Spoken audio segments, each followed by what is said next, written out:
കേരള സാഹിത്യ അക്കാദമിയുടെ ആസ്ഥാനം തൃശ്ശൂരാണ്. കേരള സാഹിത്യ അക്കാദമി ആരംഭിച്ച വർഷം 1956. കേരള സാഹിത്യ അക്കാദമിയുടെ ആദ്യത്തെ ആസ്ഥാനം തിരുവനന്തപുരം. ശ്രീ ചിത്തിര തിരുനാൾ ബാലരാമവർമ്മയാണ് കേരള സാഹിത്യ അക്കാദമി ഉദ്ഘാടനം ചെയ്തത്.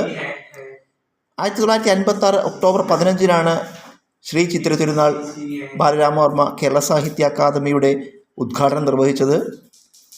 1958 കേരള സാഹിത്യ അക്കാദമിയുടെ ആസ്ഥാനം തൃശ്ശൂരിലേക്ക് മാറ്റി. കേരള സാഹിത്യ അക്കാദമിയുടെ ആദ്യത്തെ president Sardar KM പണിക്കരാണ്.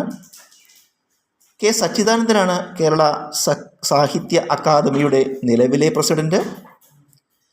Academy for Malayalam literature എന്നറിയപ്പെടുന്ന സ്ഥാപനമാണ് കേരള സാഹിത്യ അക്കാദമി.